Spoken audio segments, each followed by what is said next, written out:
my calculations are correct, when this baby hits 88 miles per hour, you're gonna see some serious shit. They're here. Do you really think you have a chance against us, Mr. Cowboy? Yippee-ki-yay, motherfucker. It's showtime. Right, welcome everybody to another episode of the VHS Strikes Back. I'm one of your hosts, Chris, and my co-host, a very good friend, is Dave. Hey there, Chris, and hello to our listeners out there. Welcome to the VHS Strikes Back, the show where we dust off the old video player and go on a nostalgic journey to look at the good and the bad movies of yesteryear.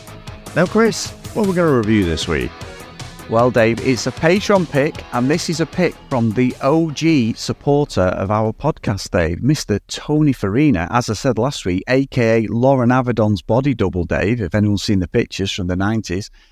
But I love Tony. He's a great guy, Dave. But he has picked a movie from 1991, and there's always a but in there, starring Mr. Bruce Willis, Andy McDowell, James Corbin, David Caruso, Dave, because I remember that, Frank Stallone, Sandra Bernhardt, and Richard E. Grant. And this one is called Hudson Hawk, Dave, which I do believe is probably quite a memorable VHS cover because of that stupid fucking fedora hat that Bruce Willis wore. I never forget that. You mean the fedora hats that Tony absolutely loves? And loves, yeah. Tony wears all the time, yeah. But they suit Tony as we get out of jail, Dave. But they don't do Bruce Willis. Anyway, Dave, do you remember seeing this one at all? I think I remember seeing this once, Chris. I saw it at the time, and I don't know if I discussed this on the Die Hard recordings at all, but I kind of like Bruce Willis going back to those moonlighting days. I used to watch a bit of moonlighting. I think, was it 9 or 10 o'clock or something? I mean, I seem to remember I was always shattered, the day after because I'd stayed up watching moonlighting. But, a bit of Bruce Willis, Sybil Shepherd, Will They, Won't They? And I used to think he was quite funny in that, which I'll come back to how funny he is in this. But, so I remember being excited about it. I thought, look at the trailer, think, oh, this looks a bit fun, doesn't it? This looks great. And didn't care for it at all, Chris. And that is the diplomatic version. But I've heard Tony speak about this many times, and he absolutely loves it. He went on another one of our supporters, so Spider-Dan and the Secret Balls. Tony went on that podcast a few years ago to defend. They do this whole, Dan does this whole series of like secret defenders, gets someone to come on and defend something that maybe not everyone else thinks is great. And Tony clearly loves this, got a lot of passion for the movie. It's not just a guilty pleasure. He genuinely loves it. But I was probably on the opposite end of the scale, but I was open to the fact that maybe this was just too ahead of its time. Maybe this is a bit of a last action hero type of thing where, everyone just doesn't get it. And coming back to it in 2025 will make me see it differently.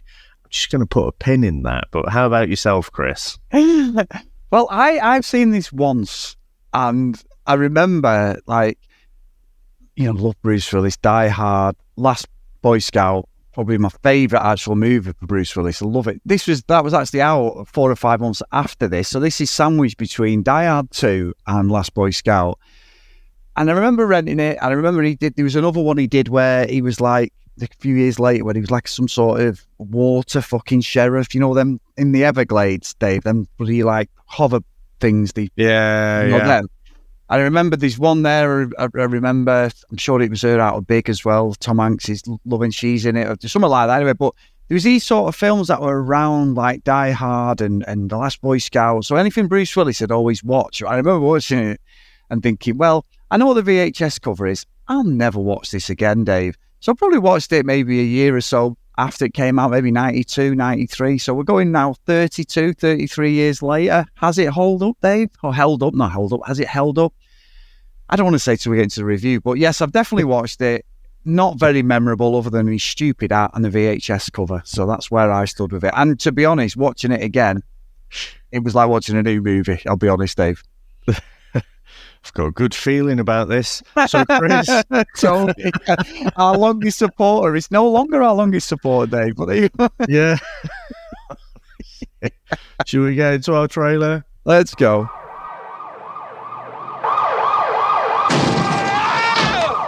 Oh, I hate when this happens. Girls, can I ask you a question? How do I look? Like a fraternity thing? I just got out of jail yesterday. I didn't want to steal anything. I didn't want to go to Europe. All I wanted was a cappuccino.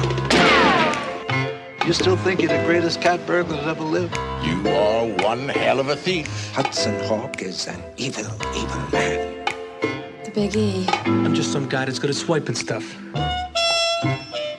Eddie, we're hanging off a castle in the middle of Italy, and you're asking me how you look? Okay. You don't gotta get technical about it. You look gorgeous. You look like Zorro. Well, I didn't know. Buongiorno. Yeah, buongiorno. Maybe you could help me. I'm being blackmailed into robbing the Vatican by a psychotic American corporation and the CIA. I don't, You don't speak English? You have very beautiful eyes for a man. I got a bad feeling. I can't even swim. Hell, fall will probably kill you.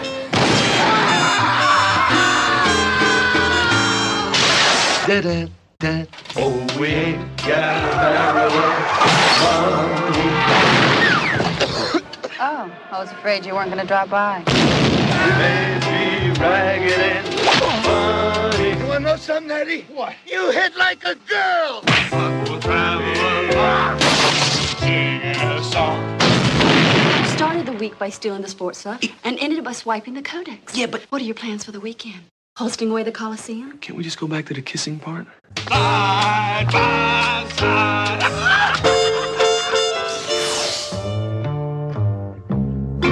Life doesn't get much better than this. Eddie Hawkins, also known as Hudson Hawk, is a master cat burglar and safecracker with a penchant for low-tech solutions against high-tech security systems and for conducting robberies with precise, synchronized timing, later to be revealed to be a robust catalogue of memorized music that he and his partner sing along during jobs. Now, Chris, what do you reckon to the opening of this movie? Well, Dave, having tried to understand what you've just said there, this is not your fault. It sums up the movie.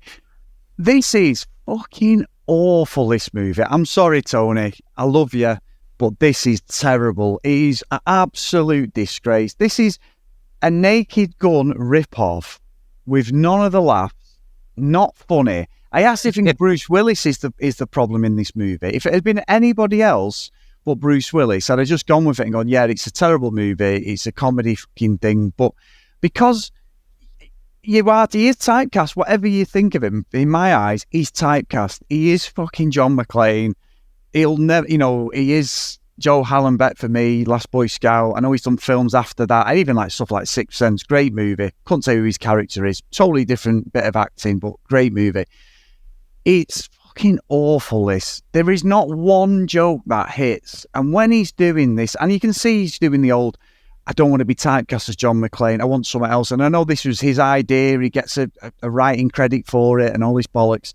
It is fucking woeful. Absolutely woeful, this movie. I watched it. I ended up watching the last hour twice thinking, I need to give it a bit more time because, Tony raves about it. Obviously, we've had Tony with, what was the one, Dave? Fucking Speed Racer, Tank Girl, some terrible movies that suggested.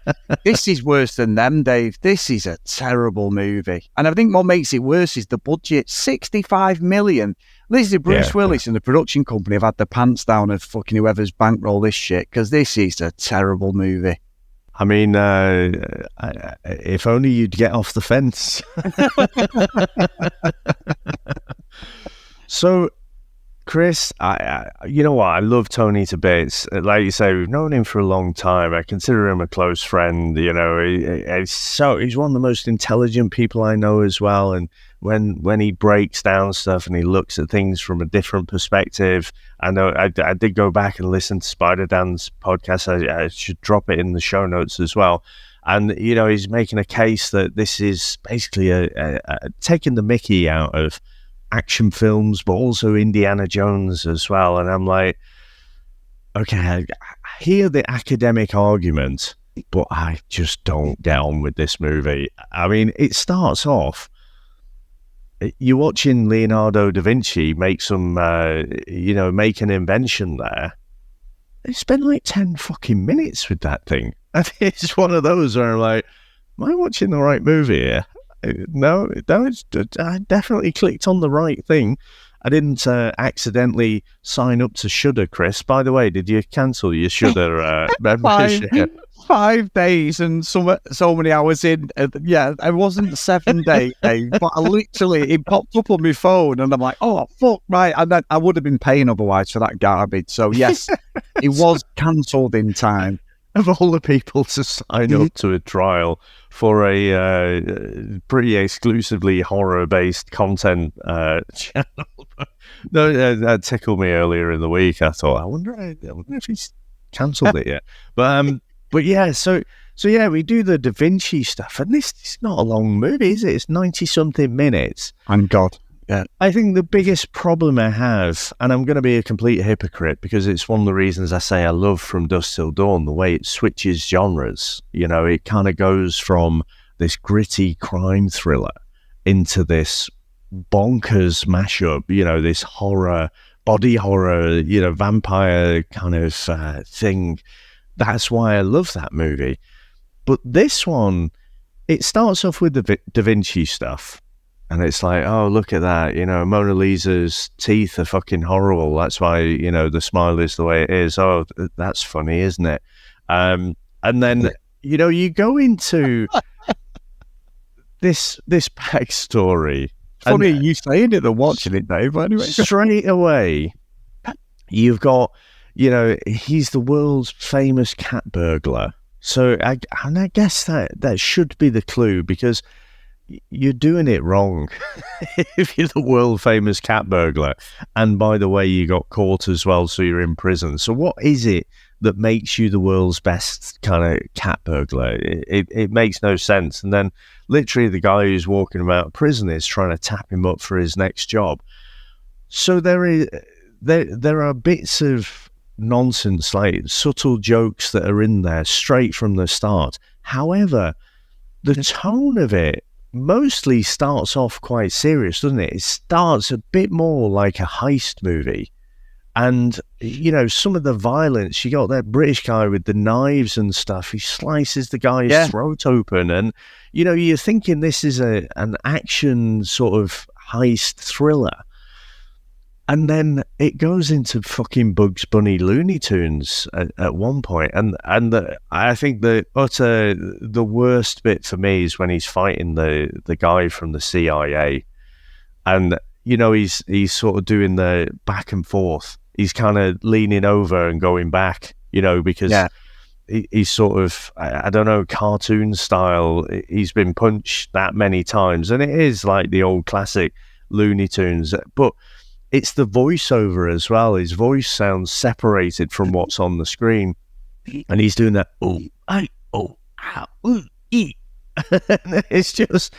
it's so fucking ridiculous. I think the fact that it jumped from this, you know, gritty tone to this cartoon. And honestly, we watched, what was it? Brain Donors. You know, and we were saying that this is just an out-of-time comedy because it's doing the old Marx Brothers stuff that was popular in the 30s, and they've just shot it on colour film. That's pretty much all they've done. You know, they haven't tried to modernise the comedy or anything and bring it up to date, and that's why I didn't particularly get on with that movie. But for this one as well, I believe Willis was, you know, front and centre in terms of rewrites and doing improvisation and stuff. I think that's one of the reasons this is just an absolute mess. I am prepared to entertain the idea that I just don't get it. Like, it is too, there is something, there is a joke in there, you know, or whatever it is about this movie that I'm just not getting, but I just didn't enjoy it at all. No, I don't think you're wrong. And one of the bits of trivia is Richard E. Grant and Sandra Bernhard, who'd never met before, works on the movie, Dave. They are friends to this day because of Hudson Hawk. And you know why they became such good friends, Dave? Because they both knew this movie was terrible. So they basically spent a lot of time on set together talking about how shit the movie was because he was rewriting everything. And apparently Bruce Willis had an obsession with close-up shots of himself. And he was just like a running joke with the production. And that's where, when you give somebody too much fucking power, innit? It's like, here's an analogy for you, Dave. Fucking hell, I can't believe I'm going to throw this in there, Dave. What an analogy this is. It's a football analogy. It's like having one of the greatest footballers to play for England, Wayne Rooney, the United's top goal scorer, almost England's top goal scorer at one point he was, great player, really good player, fucking terrible manager. One of the worst, Dave, like Gerrard, like Lampard, amazing footballers, but actually Lampard's not doing bad at Coventry this season, but I don't rate him. It's like saying to them, here you go, become a manager, because you're such a good player. Bobby Charlton tried it, Dave. Fucking rubbish. The best managers are not usually great footballers, are they? I know Zidane, but he had Real Madrid's machine and money behind it. But you look at them, not a lot of them are great managers who become great. They weren't great football to become great managers. It doesn't really translate. And this is like Bruce Willis. I know he's a great actor, but he's a great action hero. They've gone, do whatever you want. And honestly, you're right. Slapstick. You've got people's fucking heads being sliced off. You're getting there's some real violent moments, but it's played off like a cartoon. And then Bruce Willis is doing these stupid things. But when he's going down across the Brooklyn Bridge on the fucking, it's on the gurney there, on the ambulance gurney, and he throws money through the fucking toll thing so it goes up. And I'm like, this is fucking rubbish. And then James Corbyn's in it, obviously the OG, he's out of Great Escape. I will say, Dave, I vouch for him doing the martial arts at the end because he was one of Bruce Lee's best friends and was actually a pallbearer at Bruce Lee's funeral. So with Steve McQueen, and Bruce Lee taught them martial arts. So I'm not saying he was doing the proper kicks and everything, but I think some of the little moves there were coming out. But he is hamming it up.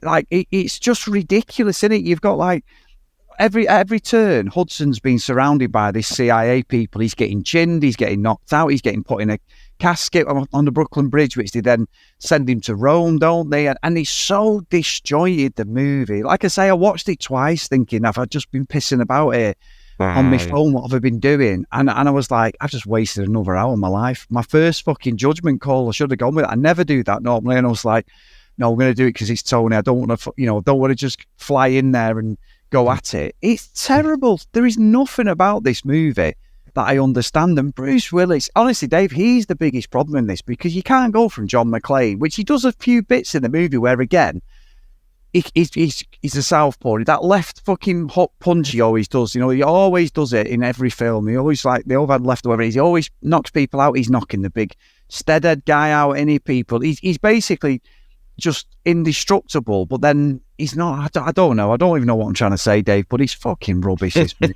It's terrible. Honestly, it's worse than Tank Girl, and now Tony's probably been waiting for me to say that for a long time. But it is worse than Speed Racer. It's terrible. It's absolutely woeful, this movie. So just to clear up, you would watch Speed Racer and Tank Girl before this movie? Together, Dave. Yeah. While watching another screen of Stallone's bollocks in fucking what is kicking fucking whatever the Italian stallion. Yeah, the Italian studs. Yeah, it's hairy bollocks, Dave. I'm telling you. I can feel Tony's fist punching the air in celebration. Awful. I think he was probably expecting anything else, and then also some of the other stitch-up karate guys celebrating a bit as well. But I do have a theory, Chris, because, and this isn't a well thought out academic one, because it might fall down at the slightest little poke. It's like a House of Cards sort of theory. But go on, Baldrick. Go on. It is definitely a cunning plan. So I think the tone of this, like we say, it's more like a heist movie. There's some gory violence in there as well. Where it changes a bit is they go into this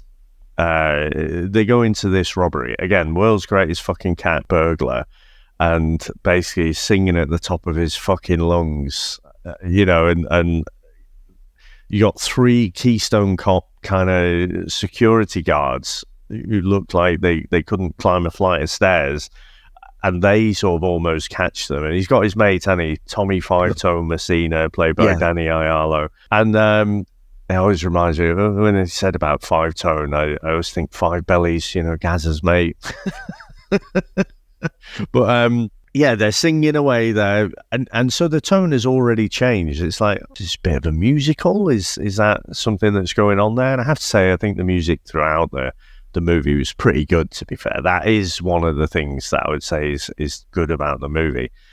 But they end up jumping out of the window, and then they're falling down, and then you think, this isn't a Lethal Weapon job where they're jumping into the pool. Something soft that will break their fall. They're falling onto this little bit of curtain. And I'm thinking, well, you're surely dead. And it kind of goes to this scene where he falls into a chair in a room, like in a building. And it's like, okay, what just happened there? So my theory is, actually, he died in that moment. And this is a bit of a Lost kind of thing where all of the nonsense and all of the cartoon stuff is not even the same kind of universe as what we saw before with the Heist movie. It all just changed, and this is him in purgatory or something. So there you go. What do you reckon? And do you care?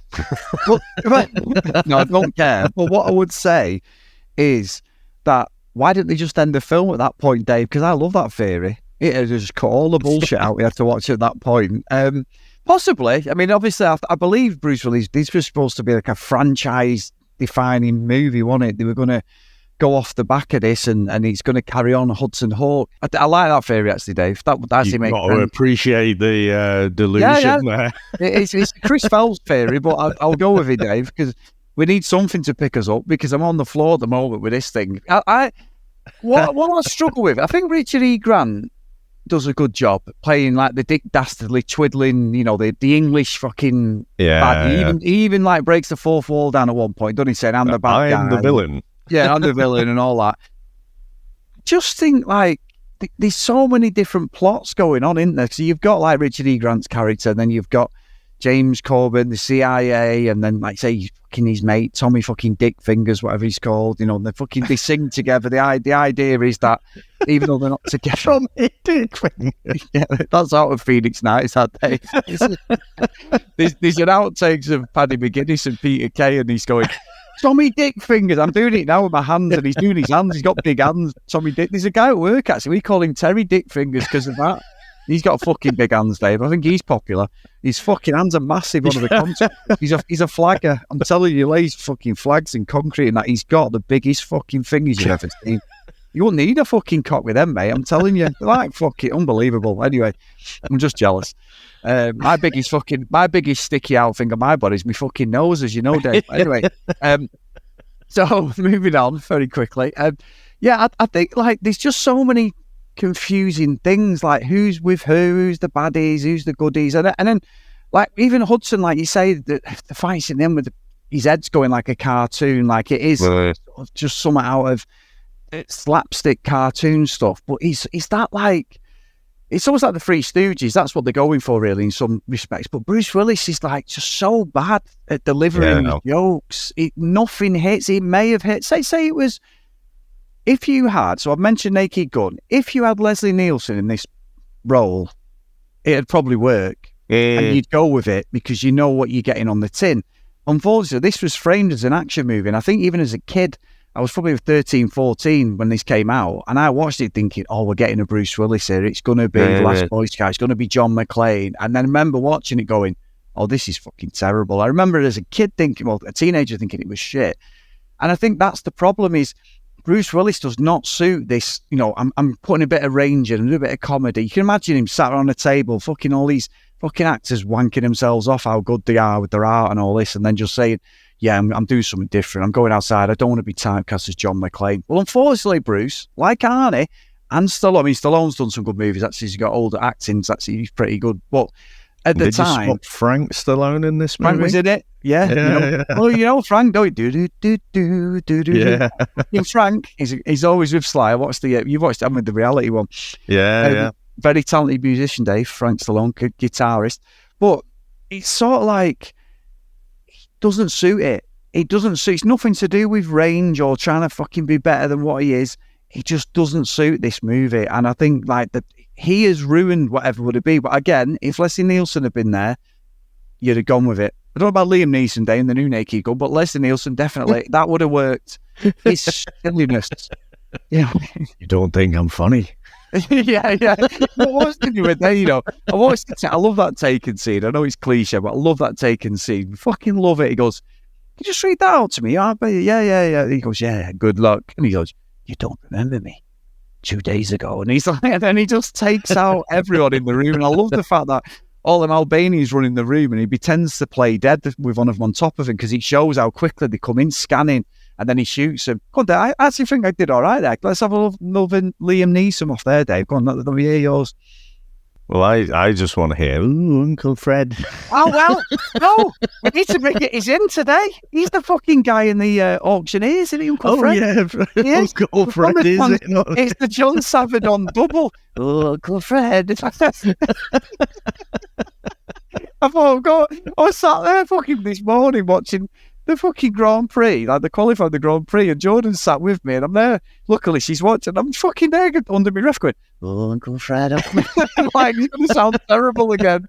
But yeah, we've actually got the John Savadon double. If we ever do a treble, I don't know if he's any other movies, but he's actually the auctioneer at the fucking start. What a fucking throwback that is. Got killed off though, didn't he? With the old bomb. Yeah, he did, Dave. Everyone taken. I do think that. I'll come back to the Taken thing maybe, but I do think that scene is good, and it's funny what you say about Richard E. Grant and Sarah Bernhardt getting on so well, because they are just hamming it up like they're in Batman 66, Batman the movie or something. They are absolutely loving it, aren't they? And I just, again, it's another tonal shift where that's not. I don't remember, Bugs Bunny and I don't know, Yosemite Sam or something saying, "Don't hate me, baby," and waggling their tongues at each other. So it's just all a bit weird, but they are going full Tommy Lee Jones in Batman Forever, aren't they? They're just like really taking it over the top. But no, I thought that scene was interesting. I mean, if you're going to place a bomb, because before the bomb went off, that they knew what was going to happen because they ducked down. I'm like, I don't think you need to be there either. Yeah. And and talking about like sexual inference or whatever, when the fucking dog, Bunny the dog, is nibbling away at Bruce Willis's nuts, and he's like, "Oh, I was almost there, a couple more minutes or whatever." So, all right, bestiality blowjob joke, very funny. But what I can't wrap my head around is, I said about, I noticed Bruce Willis in Moonlighting, so that was where I'd first noticed him, and I thought he was quite funny in that. Now, I haven't gone back ever to watch a bit of Moonlighting again, but I have to wonder, why does my memory say that he was quite funny in that? But I agree with you, Chris. I don't think he's funny at all in this, and I think someone else might have made that work. And I keep coming back to it, but the bit where he's bending, where he's bent over, like as if he's being hit or something, like Bugs Bunny, it just doesn't work. There's something about his delivery of it and the camera angle and everything. I think it just looks ridiculous. But I don't think any of it, any of Bruce Willis is funny in this movie at all. No. He's best when there's bits of action. That's when it's sort of bearable, when he's just being Bruce Willis. And it's like he does something where he basically dick measuring and the testosterone's out and all that. And then he goes, "Oh, hang on a minute, I've got to be funny." And he does something stupid, like when they get like paralysed by James Corbin and they're both sat together And he's doing this fucking weird thing, like he's got a fucking twitch, and he's doing all this stuff like they're paralysed. They cross his leg over, and it's fucking rubbish. And they get up and like both trying to get away, aren't they? And they've got to jump out the building. And I'm just like, none of it's hitting. And you're right, it is. As I said, you've just said the same. It's Bruce Willis is the problem in this movie, without a doubt. He doesn't know whether he's supposed to be serious, tough, or he's supposed to be funny, and he's neither. He's none of them. It should have just been a pure action movie. You'd have just gone with it. And I'll tell you what was taking me out of this movie as well, Dave, and I know this came first, so I shouldn't really think it, but the word fucking codex, I kept thinking of Man of Steel. Every time they said it, I'm thinking, Man of Steel, Man of Steel. Well, because at first I was like, what movie is that in? It's something so prominent, and I was like, oh, it's fucking Man of Steel. It's just everything about it, putting these fucking things together, these pieces of metal to make like this fucking contraption, and I'm just like, I don't care, to be honest. Like the high stuff's rubbish. Even when like he's around Rome and he's got them 2 security guards, and he's literally they are the worst fucking security guards or whatever they're supposed to be going. He's just constantly escaping, and he seems to have as much time in the world to speak to receptionists, to speak to fucking what's she called? Who's the fucking Finger McDowell? What's she called? Is it what's the name? Andy McDowell. Andy McDowell. It's called Ali McDowell. Ali McNeil. You know, he's got enough time to speak to her. She's working for the fucking Pope, or not the Pope, the Vatican, which we know is the fucking filthiest fucking business in the game, Dave. And the most wealthiest fucking Vatican City is the wealthiest place in the world. Says it all. There you go. But yeah, there's just so much fucking wrong going on in the movie that it's difficult to follow. And also, like, nobody's really redeeming, are they? Hudson Hawk is just a thieving get, really. He's been in jail, he's come out, yeah, he's a master. Apparently he's turned over a new leaf, which lasted about half an hour. And then I know they're saying he's been blackmailed, and Andy McDowell's like, he's a great guy, he's been black, he's not this person. It's like, no, he is a scumbag, he is pretty much a scumbag. It's just that there's more worse scumbags in this movie that are the baddies. And I don't know, it's a real hard 90-minute slog, if I'm being honest. And like 90-minute sweet spot, I'm thinking perfect. And honestly, it drags and drags this. There's not a lot going on. I think Richard E. Grant's probably the only saving grace in the movie for me. Honestly, he is. And that's saying a lot. Yeah, like you say, him and Sandra, they do absolutely go for it, don't they? But, you know, it's those cartoon Batman villains, I guess. But yeah, it's funny you say about the 90-minute sweet spot. I mean, it felt fucking long, this. Yeah.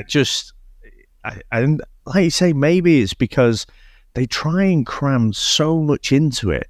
Like, they'll spend 10 minutes on Leonardo da Vinci and put in these shit Mona Lisa jokes. So they'll meander without particularly making much progress. You know, and I only really know this from listening to Tony, that, you know, Leonardo da Vinci was trying to make bronze. I mean, I guess I just wasn't paying attention enough, but he was trying to make bronze, but it accidentally made gold. So that was the whole point of it. That's why you had these dastardly villains, because they want to, obviously, that would be a great thing to get your hands on. I mean, part of me thinks, well, if you can just make your own gold, that'll drive down the price of gold globally. But okay, well, yeah, I'm just probably overthinking that bit. But yeah, just at the end of the day, I can forgive, you know, things being a bit of a mess. And, you know, we're talking about it critically, you know, the tone is all over the place. I guess just the simple breaking it down to the enjoyment factor, it just didn't work for me. Now, I do think, had I watched this in a different headspace, maybe many years ago, probably before 91, so it probably would have been impossible because it was before the movie came out. But if I was a bit younger, maybe into the cartoons more and the slapstick, then maybe if I could have got over, because we all have a recency bias, don't we? So, you know, if you're watching a football match and the first half shit, if the second half is amazing, you don't care about the first half. Whereas the opposite is true. If the first half is amazing, but the second half is shit, you go away thinking the match was shit. I think if you just forget almost the setup, that's just the inconvenient table setting, and you just go from the slapstick stuff and you just take it for what it is, just a nonsense satire of action movies, I can kind of see why you could grow a love for this movie over time.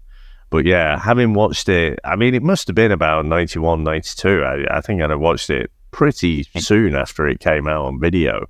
Having watched it then, and then in 2025, just does nothing for me. I don't have any of the nostalgia. I don't get it. So you fall back to your, okay, looking at it critically, why don't I like it? You know, and there's that's where most of our conversation has been, I think. But I'm just trying to explain it.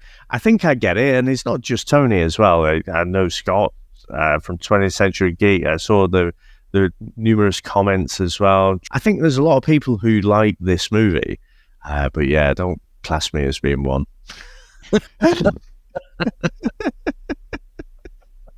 Well, no, but I think that's the. I mean, look. Everyone knows what they get. You know, I'm an open fucking book with these sort of things, aren't I?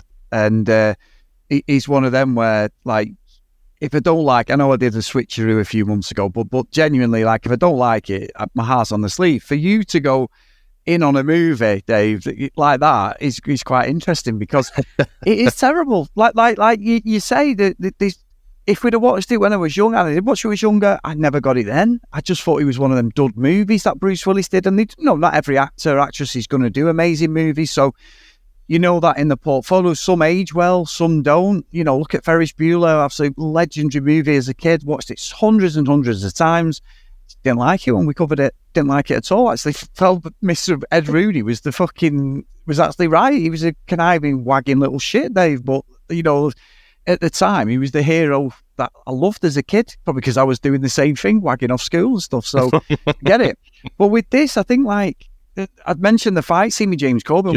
Just for our American cousins here, wagging off school is taking off, you know, not going to school. Just thinking it might sound a bit like something else. Oh, well, I probably was wagging off school. That came secondary. Something else, Dave. Yeah, definitely. We had a bit of free time and Pamela Anderson was on. But what I would say is when he fights James Coburn and they're doing the karate, that's what took me out, because it was that bit, like you mentioned it before, where he's punching him and then we get the comedy thing where Bruce Willis's face is like being punched, but there's no punches there. Like it's like the after effects of these shots and he's like just fucking, I'm like, this is fucking terrible. His body's moving in an unusual manner, like you'd said. It just takes you out completely. And then from there, though, they end up in the fucking limo with fucking Tommy Dick Fingers. But somehow, Tommy Dick Fingers fucking survives because there was a sprinkler system and airbags. That fucking limo was decimated when he went over that fucking side of that fucking mountain. It's a load of bullshit. I'm not even having it as part of the fucking comedy. He comes, he's got a bit of fucking smoke on his face and he's like, oh yeah, there's a sprinkler system, there was airbags. And I'm like, is that it? Are we actually believe it? I'd have believed it more if he said. I'm just having a flashback to Misery here. When she's going, no, don't cock-a-do me way, or whatever she says. All the other kids were cheering, and I was like, no, there's no way he would have survived that. But that's honestly, the cartoon bit as well, isn't it? It's just cartoon nonsense, and, you know, sort of fucking Wile E. Coyote falls off a cliff and then just, you know, ends up looking a bit bashed up, but he's fine, he walks off. I think it is to that level. It is to that level, however, like you said before, you've got people's heads being decapitated, haven't we? You know, Bruce Willis decapitates that guy, and it's like, you can't have that. If you're going to do stuff like that, you do it off camera, or you don't have blood, or you make it into, you lean into the cartoon aspect of what they're going for with this. If they did that, then they had, like, you know, the silliness of maybe even cartoon pop-up things coming up, like the comic boards or whatever, you know, something like Batman, you know, the old Biff, Power, whatever, something that from the get-go, you know what you're getting into. Yeah, there's a little bit of violence, but they're going to play into it as a bit of a cartoon thing. But you've got, like, this violent side to it, and then Bruce Willis acting like he's having a fucking stroke at different points in the movie. It's fucking rubbish. It's absolutely woeful, this movie. I guess on that note, should we get into our final review? Let's go.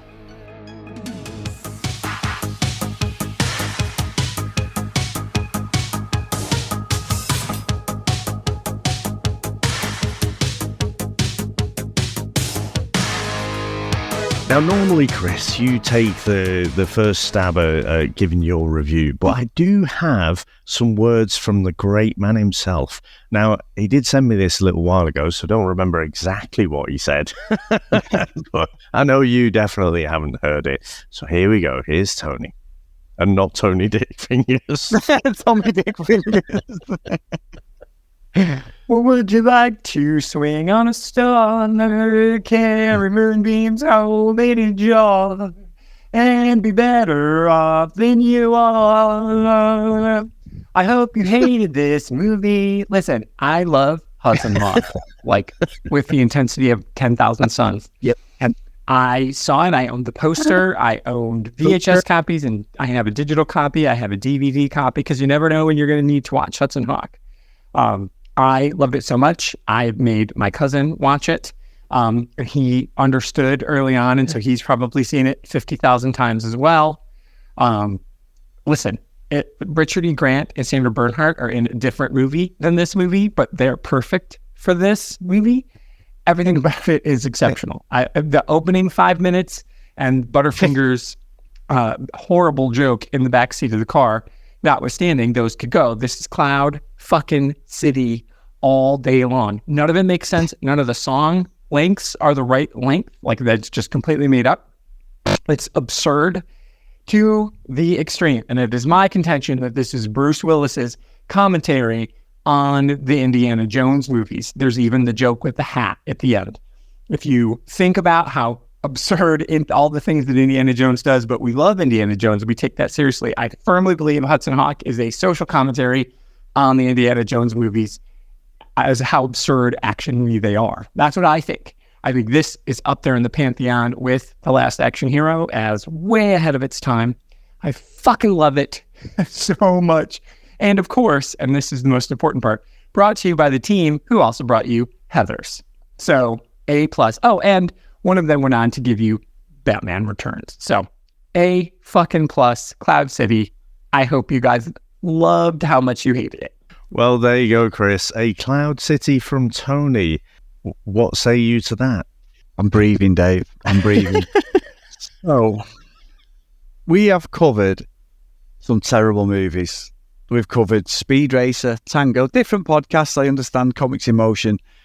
And then we've watched fucking people piping off fucking skeletons and Oh, we haven't had a necromantic reference for a while. Well, we've seen all sorts. We've seen fucking all sorts of movies. We've seen some absolutely atrocious movies.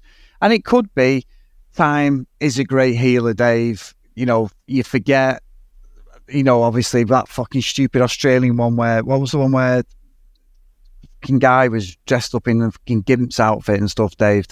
Was it Blake picked? Not Bad Boy Bubby. Fuck me, that was a bad movie. We've had some terrible movies. We have. However, Dave, 2025, the year of the stitch up, Mr. Tony Farina has absolutely stitched us up, I think. This is the worst movie I've ever seen, Dave. I've not said it for a while. It is. I was so fucking annoyed watching this movie. I literally put my fist through the TV. It is one of the worst movies ever. Even though we've seen some terrible movies and some really bad horror stuff and that you know, like Blake, John Hammond, Spider-Dan, you know, they've thrown, and amongst others, you know, to name a few, are thrown at us. They're usually low budget. This was 65 million, and this is literally, and I'm not having it, Tony. This is not, Indiana Jones are fucking rubbish anyway, so I'm not having that anyway. I hate them movies, but there's not a fucking commentary. It's just a shit movie, and it is the worst movie I've ever seen, Dave. So in 2025, we go into April.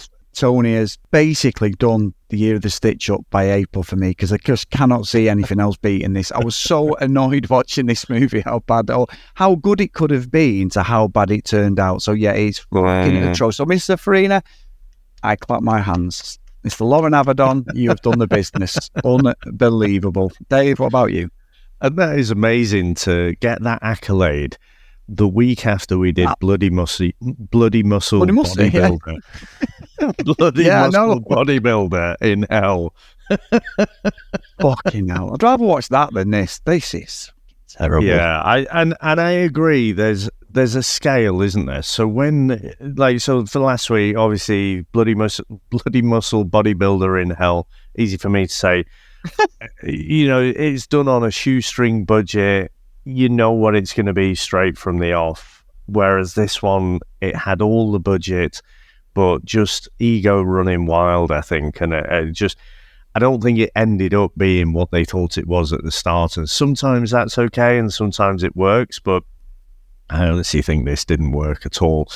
I was honestly thinking about putting this in Alderaan as well. I just, because of the amount of budget, the mess, the tonal mess that it is.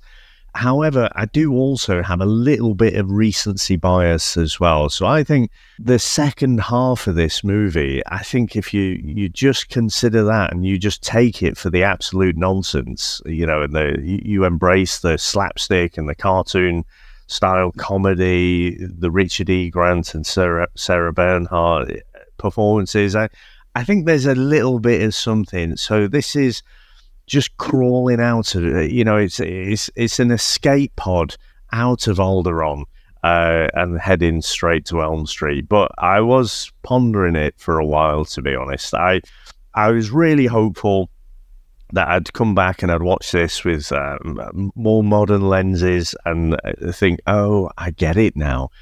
No, I don't. I just didn't enjoy this at all. And yeah, so Elm Street from me, Chris. Well, Dave, like I say, Tony, you've done your job, my friend. I don't think that'll be beaten, but there you go. Amazing. Now, Dave, I did mention earlier, I know we've got next week's pick, and it is a Patreon pick, but are you fancying a Liam Neeson off, Dave? Because I reckon this could be my impression. Well, now, a wag off. Well, yeah. Well, let's not do that, Dave. I'll probably lose. Let's not do a wag off. But are you interested in doing the passage from Taken, Dave, in the style of Liam Neeson? So the whole passage? Well, yeah, so reading it back now, it's quite long, isn't it? Yeah, maybe not. Maybe we just don't do it at all, Dave. I don't know where this is coming from. No, go on. You set us up. No, I'm going to do it. I'm not doing it first because I know what you're going to do. I'm going to do it and you're going to go, yeah. Anyway, Chris. So I think you need to just do a little insert there because you're good with voices. So, well, yeah, but I haven't even watched it for ages. I know the scene and I'm sure I've seen it over the years, but I'm reading it now and I'm like, I'm trying to think the enunciation of it's, I don't know. Okay, let me go. I don't know who you are. I don't know. Where's so gummy? He's straight off the pirate ship. I don't know what you want. If you're looking for a ransom, I can tell you I don't have any money. But what I do have is a very particular set of skills. Skills I've acquired over a very long career. I'm gonna get cancelled here. Skills that have made me a nightmare for people like you. If you let my daughter go, that'll be the end of it. I will not look for you. I will not pursue you. Not bad. But if you don't, I will look for you. I will find you. And I will kill you. You know what? It was pretty good, that.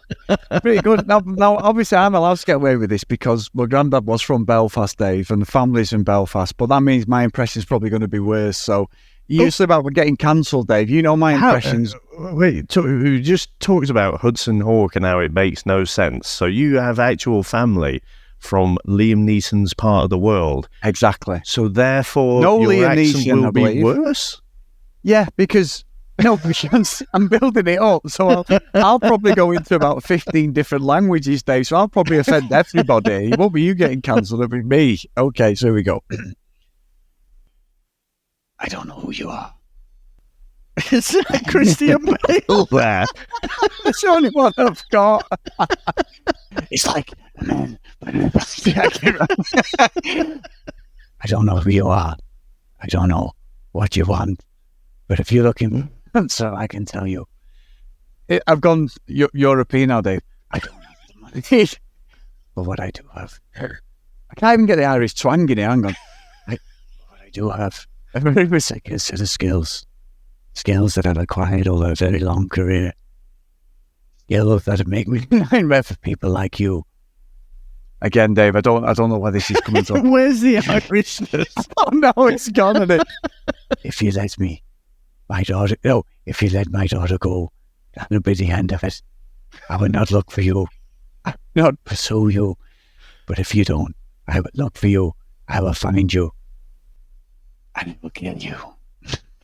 I don't know how many accents that was, Dave. I'm sure there's a bit of Italian in there. Eastern European, Albanian. I've thrown it all in, Dave. So obviously, we don't script anything. You didn't know anything about that, but hang on a sec, Dave. Wait a minute, Dave, hang on. I've just had a knock at the door. Mr. Wayne.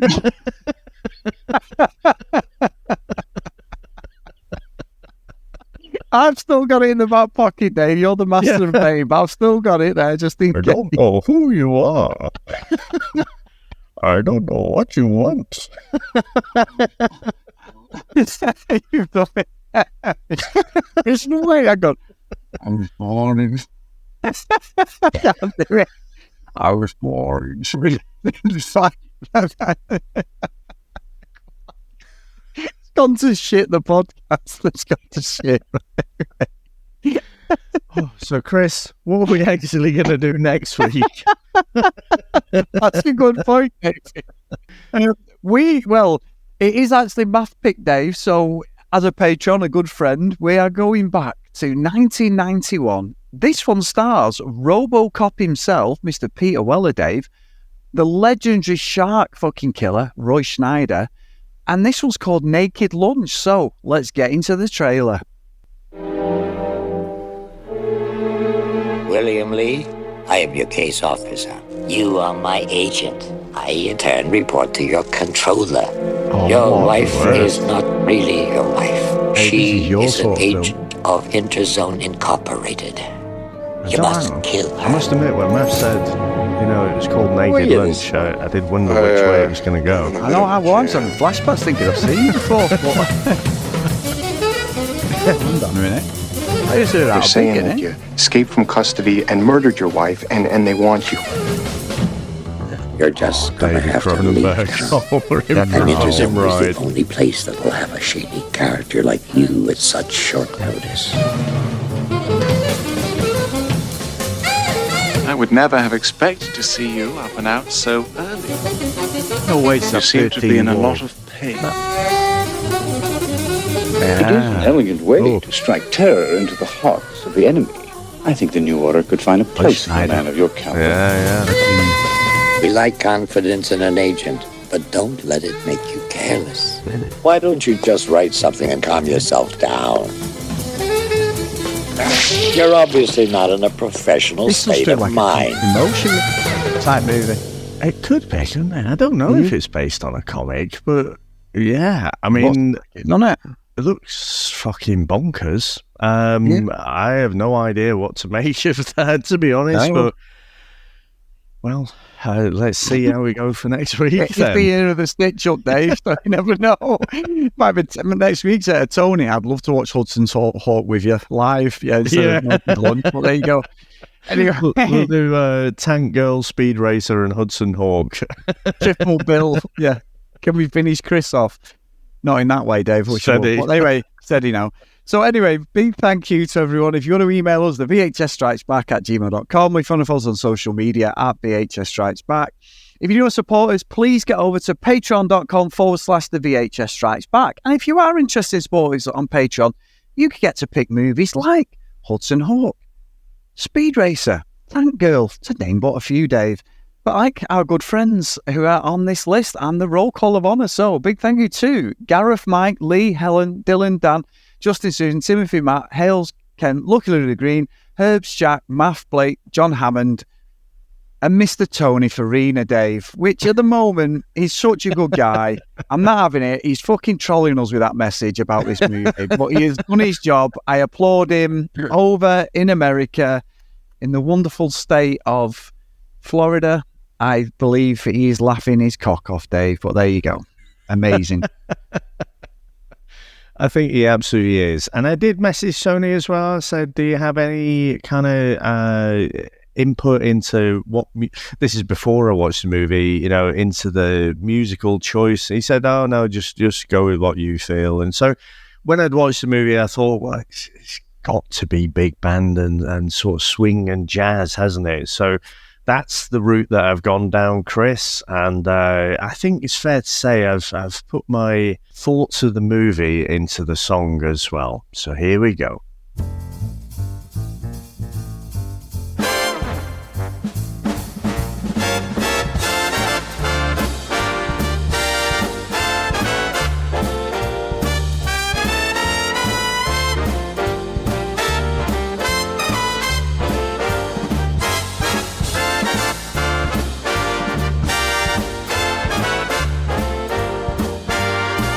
Now let's take a trip down memory lane and revisit a little movie called Hudson Hawk.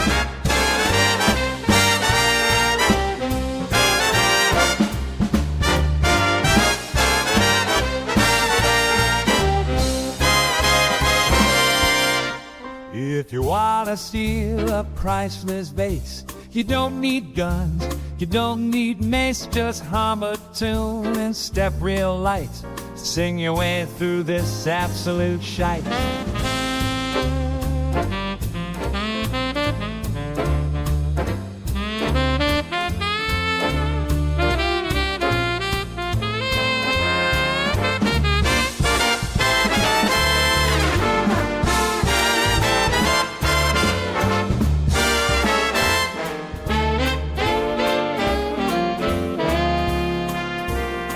Fresh out of jail, they gave me parole, then roped me in for one more role. A job so dumb it's hard to tell. Am I in a heist or a Looney Tunes hell? We're cruising, we're stealing, way past appealing. Got a plan, watch it crash. Gotta steal, make it crash. Nothing here makes any sense, but hey, Tony puts up a good defense.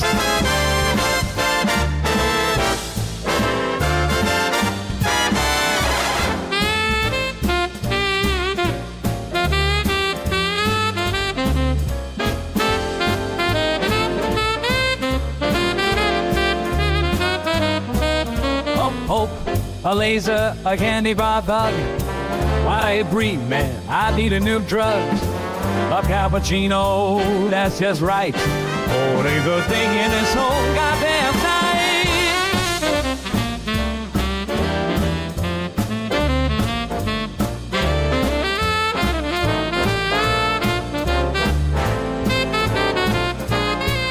But the best part is, and this side of fame, I never have to watch this shit.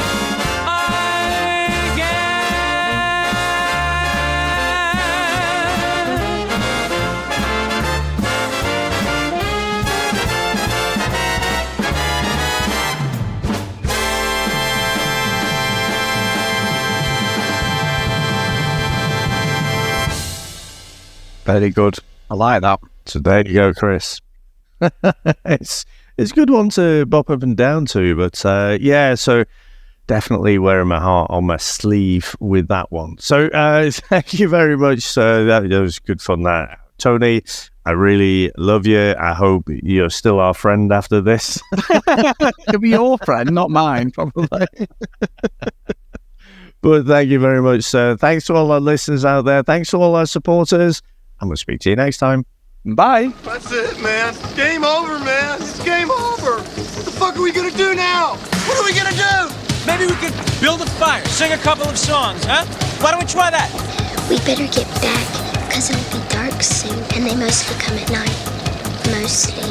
I'll be back. That's not. We came, we saw, we kicked its ass. Wax on, wax off.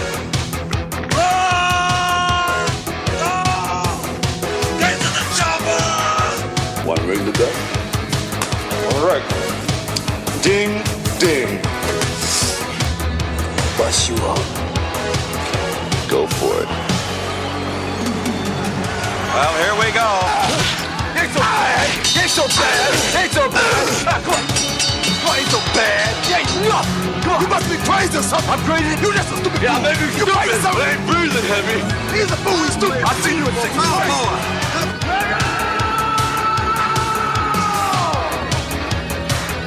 I must break you.